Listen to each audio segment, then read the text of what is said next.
afternoon. Welcome back to the Genius Maltbee channel.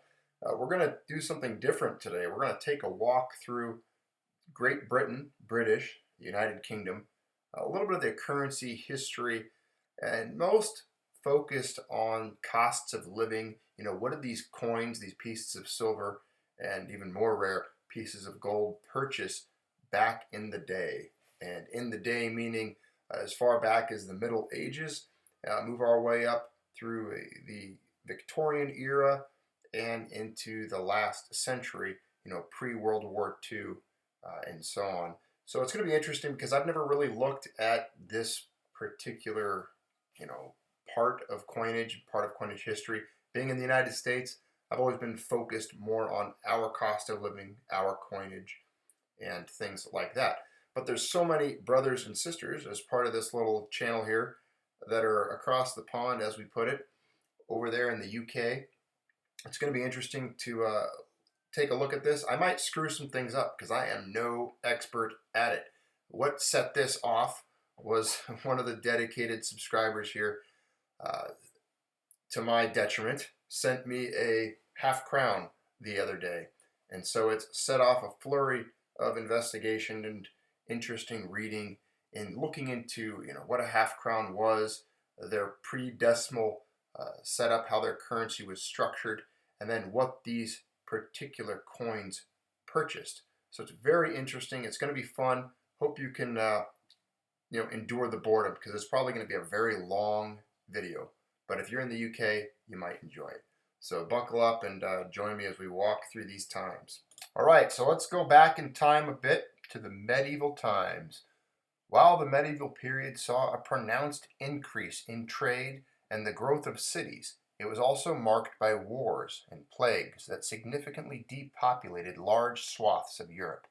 In many cases, depopulation led to pressures for higher wages, and the nobility often fought back with wage controls. I read somewhere that London's population alone was cut in half. 50% of the people died due to the plague. Around 1300 AD, a laborer in England could expect to earn about £2 sterling in a year, or about 672 grams of silver, approximately 2.1 grams of silver per day, given the different work week of medieval times. Likewise, we know that a thatcher in 1261 could look to earn about 2 pennies a day, or 2.8 grams of silver. Thatcher's pay increased to about 3 pence, approximately 4.2 grams of silver, in 1341, 4 pence in 1381, and 6 pence in 1481. Along the way, a city craftsman could look to earn about 4 pence a day in the 1350s. So what would those wages buy? In the early 14th century, wine cost between 3 pence and 10 pence per gallon in England, and 2 dozen eggs could be had for 1 pence. Sometime later, an axe cost about 5 pence in the mid-15th century England, while wheat cost approximately 0.2 grams of silver per liter, not much different than the per liter price in ancient Greece. We move past the Middle Ages and we take a look at this article here that's titled Currency, Coinage, and the Cost of Living. Pounds, shillings, and pence and their purchasing power from 1674 to 1913. This article describes the coinage, wages, and the cost of living in London from the late 17th century to the beginning of the 20th century. Currency and coinage. Pounds, shillings, and pence were the basic currency of Britain throughout the period covered by the proceedings, having a consistent relationship of 12 pence to the shilling and 20 shillings to the pound. Values are generally expressed as an L, an S, or a D, as in 12 pounds, 10 shillings, and 6 pence. The pound sign stands for libra, a pound weight in Latin. The S is an abbreviation for shilling in English, and the D stands for denarius, or denarii, a Roman coin. You will also find references to guineas with a value of 21 shillings. This value could change depending on the quality of the coinage in use. Marks, 13 shillings, 4 pence, nobles, 6 shillings 8 pence, crowns 5 shillings, half crowns are 2 shillings 6 pence, and coins worth 6 pence, 3 pence, 2 pence, half pence, and farthings, 1/4 of a penny. I'll feel free to interject some of my commentary as we go through this because I learned a lot in going through this. And one of the things was the denarius. I thought that was amazing that there's still a currency that its symbol dates back to the Roman Empire. That in itself is quite amazing. The other thing I find interesting is the purchasing power of these precious metals as currency. There's no one would even think of having a quarter of a penny as a currency that's circulating today, because even the pennies alone are so worthless. But when you have a precious metals based currency, all of these were based on the sovereign and the pound sterling, which a sovereign is almost a 1/4 ounce of gold, as you all know. I'm not telling you anything you don't know here, but having a quarter of a penny made sense when you had that level of purchasing power. So take a look at this chart and go down to the bottom where you've got the quarter farthing, which that's pretty tiny. That's a small unit. 1/3,840th of a sovereign. There's nothing comparable to that really today, or is there? So I did some basic math. 0.2354, that's how much gold's in a sovereign. Multiplied it times the current value of gold, and then I divided it in dollar form. This is for U.S. currency by 3,840. Well, guess what? That would be worth 0.07 or 7 cents. All right, so it's not as small as you would think. The quarter farthing is more valuable in purchasing power than today's U.S. nickel. And you see nickels and still pennies floating about as a unit of exchange. So the quarter farthing, as small as it might have sounded, is still back then the equivalency almost of like 7 cents worth of purchasing power. 5, 2, 1, and half guinea coins were made of gold and were introduced after the recoinage of 1696. Crowns, half crowns, 6 pence, and 3 pence coins were all silver, as were all pennies and 2 pence pieces, until the introduction of machine-milled 1 and 2 pence copper coins in 1797. The last silver English penny was minted in 1820. Farthings and halfpence were made of copper. During the 18th century, a range of foreign currency was also in circulation, including pieces of 8, ducats, and dollars. The general lack of coins encouraged the use of trade tokens, which reached their greatest circulation in the last decades of the 18th century, before the Bank of England began to commission the production of a larger quantity of particularly small denomination copper coins. The bank also introduced 10-pound and 15-pound notes from 1759 and notes of higher and lower denominations later in the century. Wages. During the 18th century, wages could be as low as 2 or 3 pounds per year for a domestic servant, plus food, lodging, and clothing. A beggar would normally hope to be given between a farthing and 2 pence in alms, while a parish pauper could hope for a weekly pension of between a few pence and a few shillings. For a young boy chopping wood, the going rate was 1.5 pence per hour, while a porter could expect a penny for shifting a bushel of coal. A waterman would expect 6 pence to take you from Westminster to London Bridge, while a barber asked the same to dress your wig and give you a shave. Female domestic servants earned less than men. Wages for 18th century women could range from the 2 pound or so mentioned above to between 6 pounds and 8 pounds for a housemaid, and up to 15 pounds per annum for a skilled housekeeper. By contrast, a footman could expect 8 pounds per year, and a coachman anywhere between 12 pounds and 26 pounds. Because they had to provide their own food, lodging, and clothing, independent artisans needed to earn substantially more than this. 15 pounds to 20 pounds per year was a low wage, and a figure closer to 40 pounds was needed to keep a family. The middling sort required much more still, and could not expect to live comfortably for under 100 pounds per year, while the boundary between the middling sort and the simply rich was in the region of 500 pounds. The first Lord of the Treasury enjoyed an annual salary of 4,000 pounds. I do enjoy calculating some of these wages into their dollar amount for my own understanding today. So it might be different over there in the UK. However, if I take that 500 pounds, and I know that a pound sterling was approximately 0.2354 ounces of gold, troy, and I multiply that times the current value of gold, I get about $143,500. So it's about exactly on the calculator. It says 143,594 US dollars per year would be that 500 pounds per year. Now, if you want to look at some injustice, let's take that first Lord of the Treasury. His salary, 4,000 pounds a year, would equal, multiply it times 0.2354 times 1,220 US dollars. That's the value of gold today. This guy was pulling down $1,148,752 a year. Over 1.1 million a year to be the Lord of the Treasury. Over the course of the 19th century, these wage patterns changed very slowly, as did London's pattern of employments. Although the center of global trade and Britain's largest manufacturing city, London was relatively little changed beyond the revolution in transportation brought by the railways, by the mechanization associated with industrial production.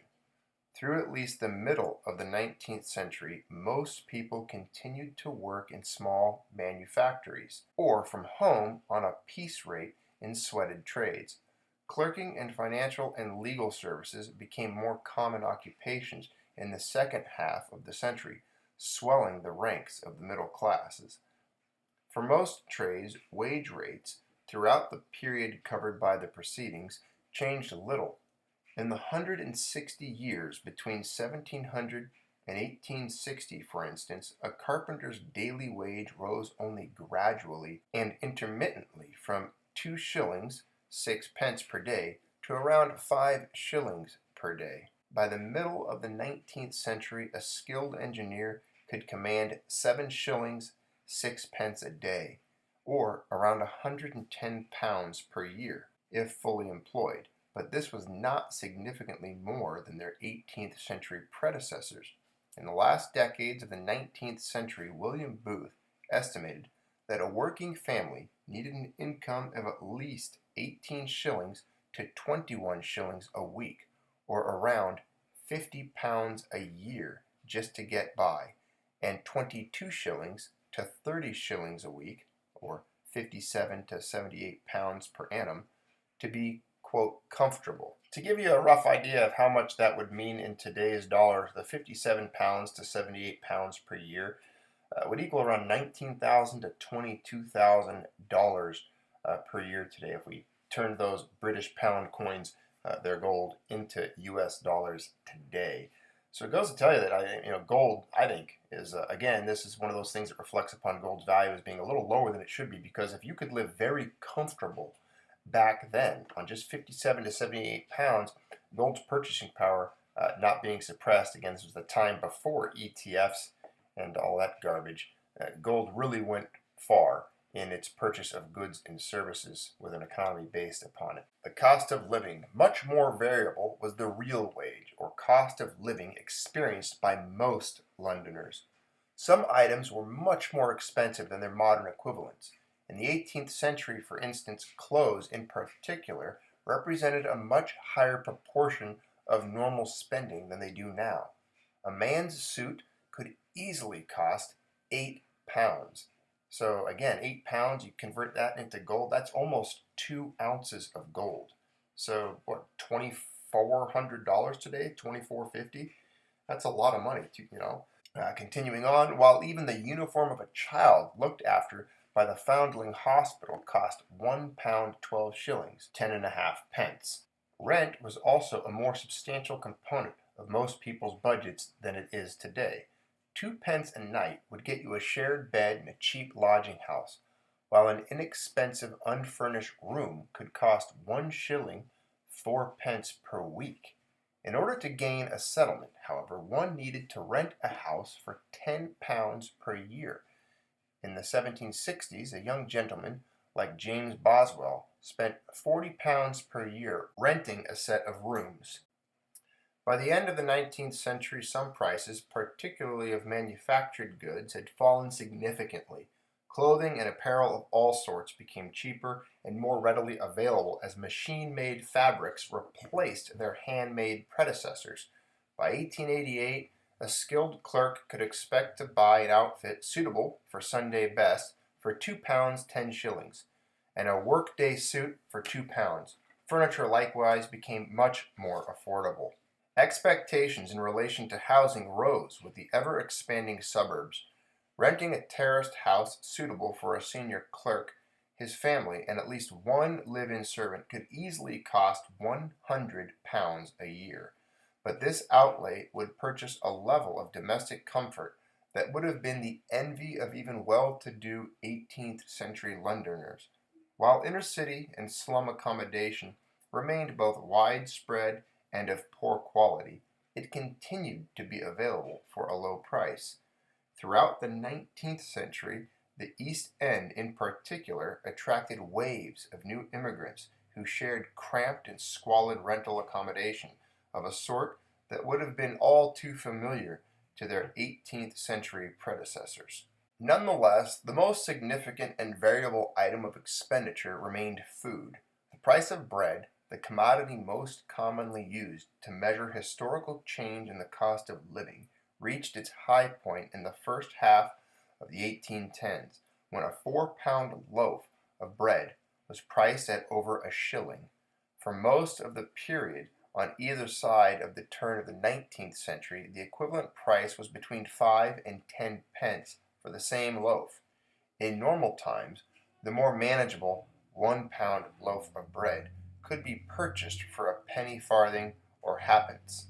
Many Londoners, even the poor, preferred to purchase their food ready-made. 1.5 pence could buy you a meal at an Irish ordinary. If you wanted something rather more filling, you could try a 3-penny ordinary, where a meal of meat and broth and beer was available for the advertised price. A quart of beer could be purchased for a penny, and a cup of coffee for the same price. Gin, ordered by the 1.25 pint, would set you back a penny and 2 pence respectively. In the 19th century, more formal restaurants were added to the options available for eating out, while the growing quality of suburban housing stock ensured that a growing proportion of the population had the facilities to cook their own meals for the first time. But as repeatedly recorded in the proceedings, many Londoners chose or were forced to steal the commodities they needed and wanted for their daily lives. It may not be a meaningful exercise to translate the cost for 17th century commodities into modern dollars because many of today's goods were simply not available or are not directly comparable. But let's take a look at some of the prices in London during the mid-1700s. Here you can see that you can get dead drunk for 2 pence. I thought that was funny. 2 pence gives you enough gin to get dead drunk on. As the old advertising saw goes, drunk for a penny, dead drunk for 2 pence. Here you can see 4 pence got you a quart of beer or a boat across the river. 4 to 6 pence would get you a domestic pound of cheese. 5 pence a pound of hair powder. 6 pence a barber's fee for a shave and dressing of one's wig, or the cost of sweeping a chimney. And then 6 pence and a farthing, dinner for a government clerk, cold meat, bread, and a pint of porter. Here we see 8 to 10 pence for a pound of butter, or 10 pence to a shilling for 1 pound of fat bacon, which is enough for 2 working men. Or you could have purchased a dozen Seville oranges, not the kind you would want to eat today. Nowadays it says they would be used for making marmalade. That was the sound of a half-crown landing on my table. Now if I took that 2 shilling 6 pence coin to a restaurant back in this time period, and if it was a half-crown from that time period made of 92% silver or sterling silver, I could buy myself and perhaps a friend dinner in a steakhouse with beef, bread, and beer plus a tip, as the cost of that dinner in a steakhouse was 1 shilling. Or the sign-on bonus for an army recruitment, the King's Shilling. 1 shilling would buy you a pound of perfumed soap or a pound of Parmesan cheese. 1 shilling was commonly written as 1 forward slash with a dash. 1.5 shillings, 1 and 6 pence, would be written 1 forward slash 6, etc. So 1 shilling 6 pence was the rate of window tax per window of a house with 12 windows or more in 1762. 2 shillings could get weekly rent of a furnished room for a tradesman, or 2 shillings and 2 pence daily pay for journeyman tailors.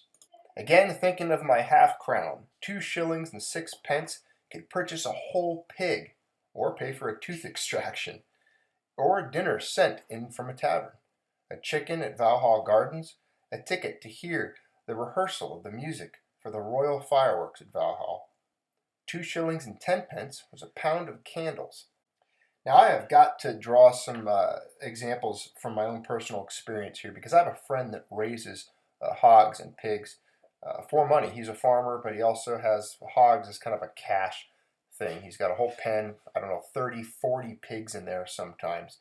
And just using that example there, 2 shillings 6 pence. So this half-crown, you think of a half-crown of silver could buy you a whole pig. You're not going to get a whole pig today for a half-crown worth of silver. Not even close to that. You're talking about, I don't know, it's $200-300 or so.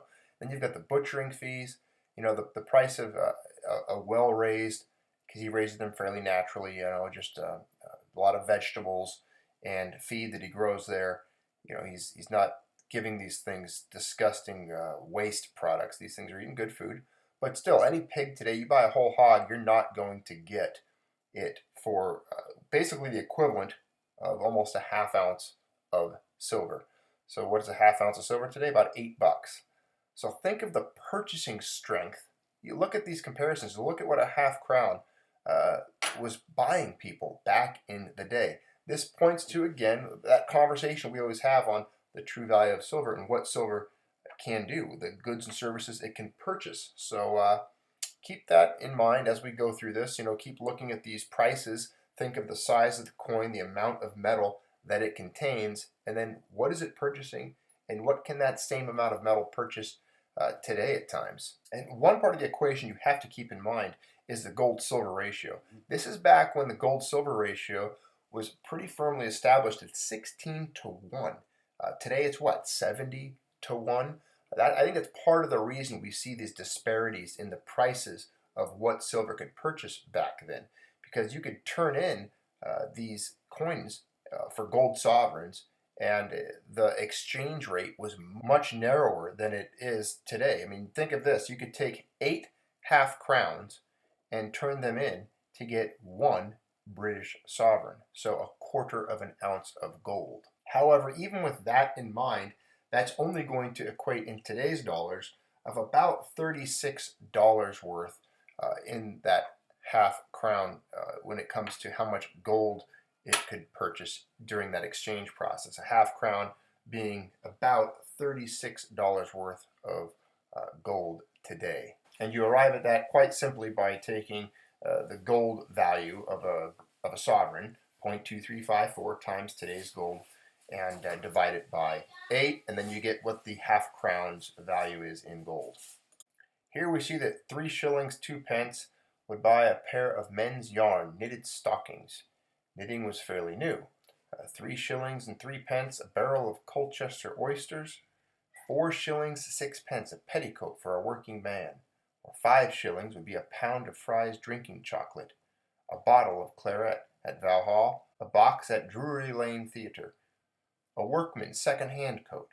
Or 4 shillings 9 pence to 6 shillings would buy a pound of coffee, but tea was more expensive. We're starting to get up there in cost. 5 shillings 7 pence, a pair of women's worsted stockings. 6 shillings, a pair of stays for a working man. 7 shillings would buy a dozen rabbits in the market, or a stout pair of shoes.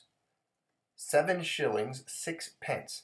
Think of how close this is to an actual British sovereign of gold. So 7 shillings 6 pence, all the way up to 16 shillings. Now that's 16 shillings would be, divided by 8. That's 2 sovereigns, almost a half an ounce of gold. Would purchase you 1 pound of tea. That better be some really, really good tea. So I had to look this place up because I got to be honest, I don't know what Vauxhall is, and I was pronouncing the name incorrectly. But it appears to be a wealthy region in London, or a wealthy neighborhood.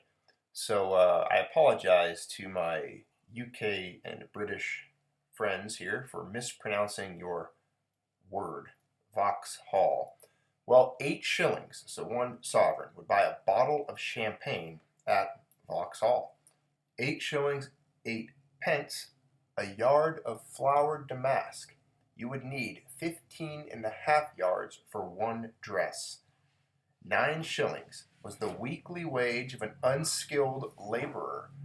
So we're looking at just shy of 2 crown for a week's wages of an unskilled laborer. 10 shillings 6 pence, quite a sum, would purchase a bottle of Dr. Prostley's water for the pox. Half guinea was a common professional fee.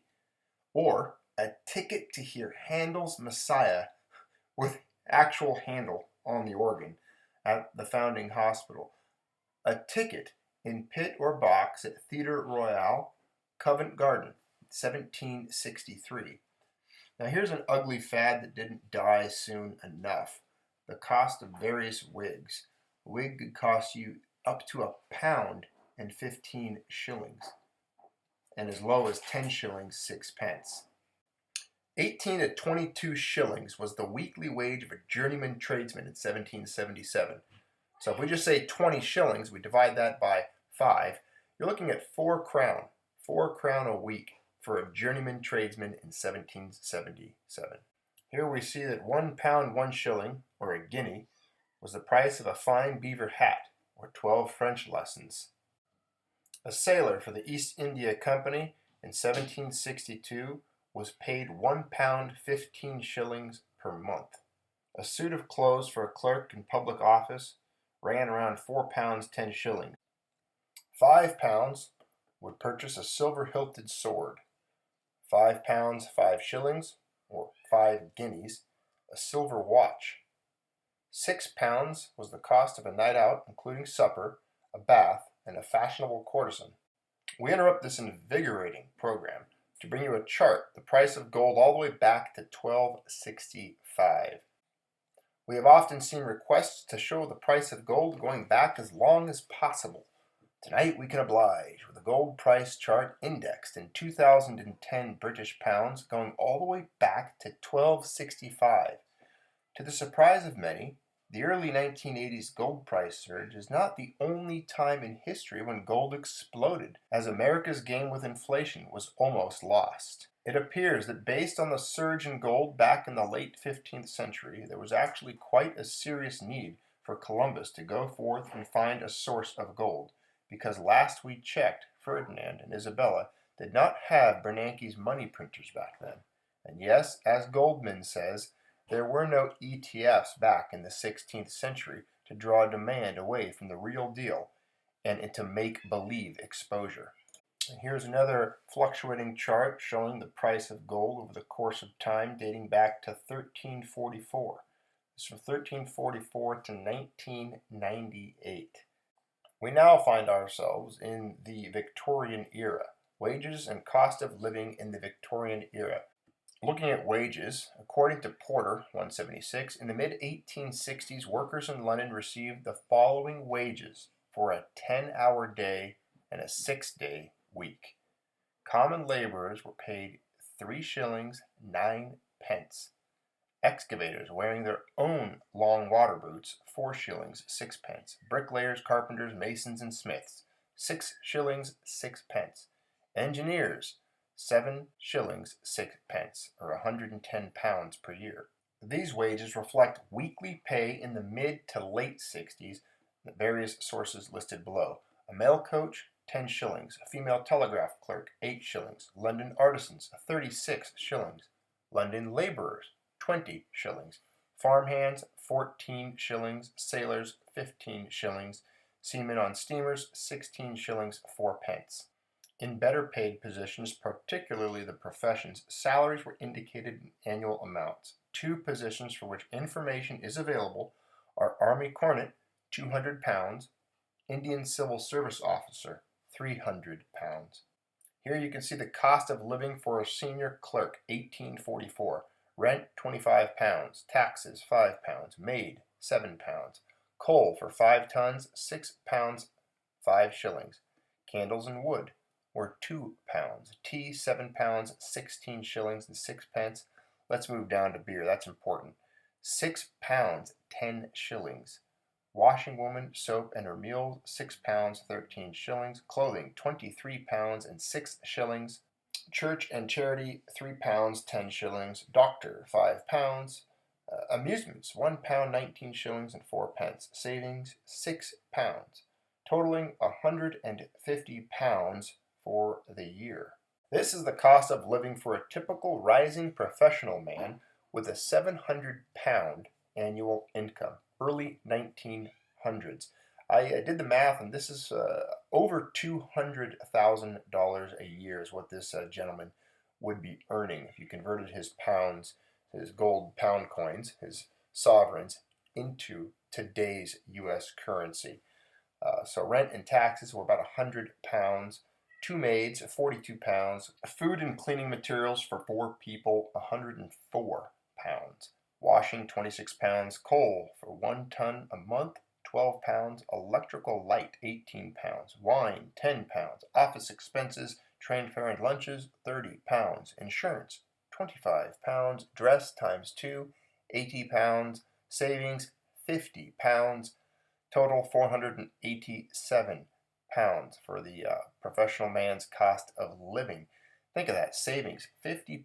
That's pretty good if you look at the math.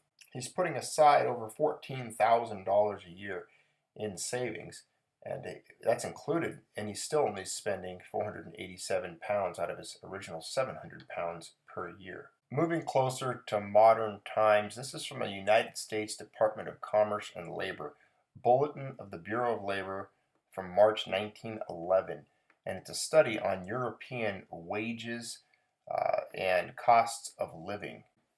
Reports of British Board of Trade on cost of living in England and Wales, Germany, France, Belgium, and the United States. Introduction.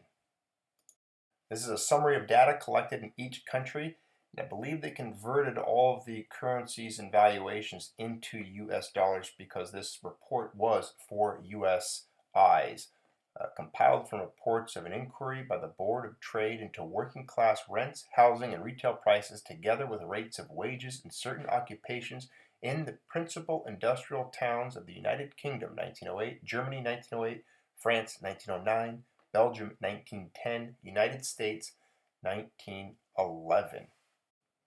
The cities chosen for the investigation in each of the countries differed greatly in size, ranging in England from London with 4.5 million inhabitants to Normanton with only 12,000, in Germany from Berlin with over 2 million to Auxerlbane with 13,000, in France from Paris with 2.75 million to Fugères with 23,500, in Belgium from Brussels with 630,000 in the metropolitan area to Paturages with 12,000. In the United States, New York with nearly 3.5 million was of course the greatest, and Muncie, Indiana with 24,000 was the smallest city included in the investigation. The predominant range of weekly wages at the dates of the several investigations in the various countries for selected occupations in the building, engineering, and printing trades is shown in the following table. It should be noted that the figures for England and Wales are exclusive to London, and those of Germany are exclusive to Berlin. Being that the focus of this video is on the wages and currency and the cost of living in England, we will remain focused on that particular part of these charts as we go through them. So here's the predominant range of weekly wages at the turn of the last century in England and Wales. In the building trades, we see that bricklayers were making around $9.12 to $9.85 a week. stonemasons 9 to 950, carpenters 880 to 950, joiners 880 to 957, plasterers were making $8.88 to $10.14. So the highest paid individuals at that time in England were the plasterers of the building trade. We'll try to move through these quickly. As we can see again, in England, we've got plumbers, painters, fitters, and turners, hod carriers, and bricklayers. All these wages, as you can see, are reflected there. Plumbers being $8, painters $7, around $7 to $9, hod carriers and bricklayers, laborers $5 to $6, fitters $7 to $8, turners $7 to $8. If you look below, you have smiths, pattern makers, and laborers, all earning somewhere around $7 to $8 per week again. But the laborers, the engineering trades, the laborers are earning the least amount there. It looks like $4 to $5 per week. In the printing trade, we have the hand compositors. They're making $6 to $8 per week to perform that task. Let's look at the predominant range of weekly rents in each country by size of dwelling. Now remember, this is 1908 in England, specifically Wales and excluding London, because I'm sure rent there was much higher. So if you look at 2 rooms, we've got 73 to 85 cents a week. 3 rooms, 91 cents to $1.10 a week. 4 rooms, $1.10 to $1.34. 5 rooms, $1.34 to $1.58. Now remember, a dollar is pretty much a crown. They were very close in weight of silver, so we'll just pretend that that's a silver crown, and then whatever pence, 30 or 50 cents might be. Well, 50 cents would be about a half a crown. So a 5 room could be a crown to 1.5 crown. A 6 room would be 1.5 crown to, let's just say, almost 2 crown completely for 6 rooms there. So that's your costs for weekly rent. Again, in 1908, approximately, taking a look at the predominant range of retail prices of commodities in each country. Let's take a look at England and Wales, excluding London.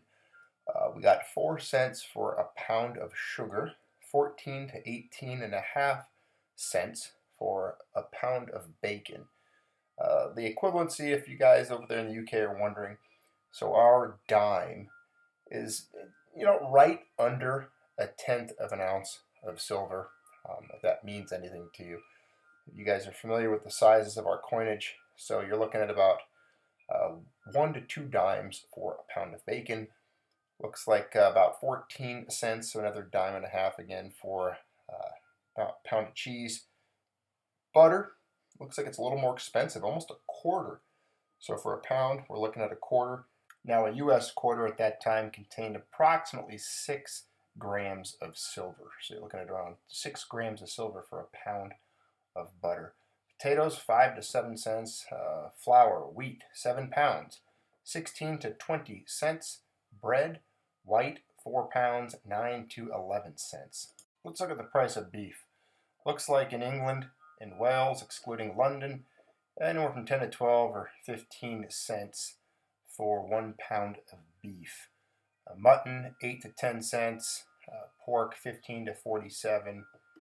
You can see the cost of commodities consumed per week in average British workmen's families. Looks like 21 cents worth of sugar, 24 cents worth of bacon, 10 cents worth of cheese, 53 cents worth of butter, 14 cents worth of potatoes, 25 cents worth of flour, and 55 cents worth of bread. And that's consumed weekly by a workman and his family in the UK, 1908. Looking at the weekly consumption, again, here we have milk, beef, pork, mutton. They're consuming 35 cents of milk, 61 cents worth of beef, 8 cents worth of pork, and about 19 cents worth of mutton, totaling around $3.31 per week. Looking at weekly rents in central, middle, and outer zones of London, October 1905. I'm sure it's a lot different today. 1 room, 73 cents to $1.46. Middle, 61 cents to $1.22. And you got all the way up to a 6 room is about $2.55 to $3.77. 3 rooms is about $1.70 to $2.55. If you look to the right there, you can see an index number. The middle zone of London is the 100, so that's the standard they use there. And then it shows you that to be in the central London, you're about 18% more. That's why they have it at 118. And then there in the outer perimeter of London, it looks like discounted by, roughly 15%. Weekly rents in towns of England and Wales, October 1905. The number of towns, okay, so what do we got here? Predominant range of weekly rents, including rates, October 1905. So 2 rooms, 73 cents to 85 cents. 3 rooms runs 91 cents to $1.09. So just about a crown to get a 3-bedroom or a 3-room weekly rental in this region. And then if you go up to 6 rooms, it looks like $1.58 to $1.89. So a crown and a half to almost 2 crowns for that 6-room rental. Weekly rents in London and in provincial towns compared. London, middle zone, for 2 rooms, again $1.09, and again $1 being very close to what you guys would call a crown. So a crown for 2, it would give you a 2-room weekly rent in middle London. 4 rooms would be $1.83 to $2.55, so over 2.5 crowns you'd be paying for 4 rooms at times. For the provincial towns, 2 rooms around 73 cents to 85 cents, so just whatever 3/4 of a crown would be. And then a 4-room would be a full crown in a provincial town. So for 4 bedrooms, or I guess they're just talking 4 rooms, that might be a kitchen and living area and then 2 bedrooms or something of that nature. You're talking about a 4-room place is 1 crown. 5 rooms in a provincial area, 134 to 158. So again, a crown and a half. So 1 crown and a half crown. Jumping up to the 6 rooms for weekly rent in London and in the provincial towns compared. Well, the London middle zone, you're going to be paying 2.5 crowns to over 3.5 crowns for the 6 rooms. In a provincial area, you're looking at a crown and a half to just under 2 crowns. Weekly rents in 12 provincial towns. So some of you that are over there in the UK might live in or near one of these towns. So take a look at this chart here. This is the predominant range of weekly rents. Okay, so we've got Birmingham, and then it shows you the 2 rooms, 3 rooms, 4 rooms, 5 rooms, 6 rooms as we've been going through. Apparently Birmingham doesn't have any 2 rooms, or maybe it's the same price as Bradford. This looks like 73 cents to 97 cents. Again, if it's $1, it's very similar to your silver crown coin. So for Bradford, for a 2-room weekly rent, we'll just say it's about a crown. And then a 3 rooms about a crown to 1.22, so $1.22. So let's say a crown and maybe a shilling. And then we've got 4 rooms there in Birmingham and Bradford, 122 to 146, so about a crown and a half. Let's find the most expensive place on here. Okay, there we go. What is that? Newcastle on Tyne. Looks like 146 to 170 for 4 rooms. That would be about a crown and a half, and just shy of a couple pence shy of maybe 2 crowns, or even a shilling shy of 2 crowns. Not certain. Nottingham and Sheffield, just over a crown each there. Maybe a crown and a shilling or so. And then you can see the other examples there, 5 and the 6-bedroom ones. But there you go. You've got all those towns there in the UK. I'm sure you can't rent anything for close to those prices today. I'm not going to read this entire list, but this is a relative rent level of English and Welsh towns as compared with London. Okay, so they make London the 100. That's the standard. And then you can see how everything is discounted compared to London based on percentages, really. So if London was 100 and you go all the way to, let's see, Warrington is a 50, so the rent levels would be 50%. They're about half of what they would be in London. Same with Wigan, and almost Bedford's about 49. And then the cheapest places on here, it looks like, are Peterborough and Macclesfield. So if any of these names look familiar on here, look at this chart here. You'll see Dover's at 56, Castleford is 53, York 53, and then the highest places, of course, London being 100, Croydon 81, Plymouth and Devonport 81. There's the rent levels for all the different towns in England compared to London. Scotland. There is little in common between the working class houses in Scotland and those in England. The typical residence of the working man, whether laborer or skilled mechanic, is, in England, a cottage of 3, 4, or 5 rooms, while in Scotland it is a flat of 1, 2, or 3 rooms. As regards the flats, the rooms are generally much larger than those in the English cottages. The difference is reflected in the appearance of the towns. In an ordinary English industrial town, street after street of 2-story cottages built on an almost uniform plan are met with, while in Scotland the cottage disappears and its place is taken by blocks of flats of 2, 3, and 4 stories. Generally, each block of flats is a common washhouse and drying ground. The following table gives the predominant range of weekly rents in October 1905 for each of the 3 provincial types of houses which are largely represented in the 11 towns included in this inquiry. And here you can see the weekly rents in towns of Scotland, October 1905. It looks like the range for 1 room could be about a half a crown, all the way up to 3 rooms running 1.5 crown worth of silver if we convert the US dollar into your crown and half crown. So anywhere from half crown to 1.5 crowns for weekly rent. Ireland. The housing conditions in the Irish towns investigated are strikingly different from those prevalent in Scotland, but correspond in the main to English conditions.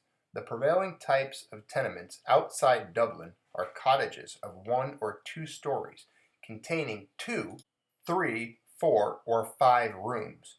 In Dublin, however, the conditions are totally distinct. The bulk of the working classes are housed in tenement houses, which are of a different type from the block flats in the Scottish towns.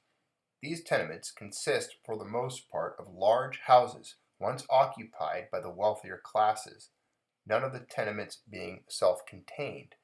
Situated mostly in the outer parts of the city, however, are a number of better class tenements and houses.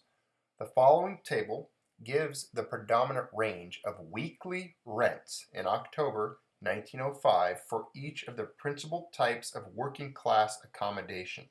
So let's just draw our eyes there to that second column from the right there. It says predominant range of weekly rents including rates, October 1905. Again, this is in Ireland, so a 1 room is 37 cents to 61 cents, so approximately half a crown for a week's rent for a 1 room. 2 rooms, 60 cents to 85 cents, so a good dime over half crown worth, up to 85 cents, which is just under a silver dollar, so right under a full crown. And then you've got 3 rooms, anywhere from 0.97, 97 cents, which would be very close to a crown again, up to $1.22. So a crown and then a couple of pence. 4 rooms, 134 to 164. So upwards, close to, at that high end there, about a crown and then a half crown, crown and a half for a 4 room in Ireland in 1905 for a week's rent. All right, one final slide, so bear with me and we'll get this dreary, long, drawn out, almost hour-long video to a close. These are the retail prices of commodities in towns of England and Wales, October 1905. I won't read through them all, but you can see the prices there. The predominant range of retail prices is that middle column. The other numbers you see on the side there are just to compare the different towns and different regions, what the prices might be. But let's look at some common items you might buy today. Potatoes, 7 pounds of potatoes, about a nickel to 7 cents. You've got flour, 7 pounds of flour, around 16 to 20 cents. Milk, 1 quart, 6 cents to 8 cents. Then you got some meat, British or home-killed beef, mutton or pork. For a pound of beef, well, they look like they're all the same, anywhere from about 15 cents to 17 cents for 1 pound of meat. And then you've got foreign meat, beef or mutton, and it's actually cheaper, 10 cents to 12 cents or 8 cents to 10 cents there. So there you go, you've got prices for those commodities in England, 1905. Well, my UK friends, that concludes today's video. probably the longest video I've ever done that's not in a live setting. It was a lot of material to cover. We didn't cover all of it, but it was still fun to go back in time all the way to the Middle Ages and up until the turn of the last century, just prior to World War II, and see what the costs of living were, what the currency you over there use would purchase during different time periods, what people were paid, the wages, the cost of living, and the purchasing power of these precious metal coins that were minted for so long, probably the most extensively of any modern nation today, I would say. And these coins date back in your country to earlier than 1200s. It's really incredible. A lot of history. I've absolutely just fallen in love with British coinage, and I've spent many years in the coin world, and I just basically ignored them. I was always stuck on American coinage, and that was just about it. So we can blame BNT 1985 for this video, because he sent me a half crown, and that half crown has basically sent me off in this direction on a tangent, and I'm now recently been consumed by the love of or the love for British coinage and the rich culture and history that it is so tied to. So thanks for being part of this channel. Thanks for being part of today's episode. I appreciate each and every one of you, especially tremendous shout out to all of my British and UK friends and family that are part of this channel. Thank you all for being here, and like, share, subscribe, and drop your comments down below and your experiences with these coins, please. If you are a UK citizen or you live over there and you've got family stories or any history at all tied to these coins, I encourage you to leave it down below. Thank you very much for being here.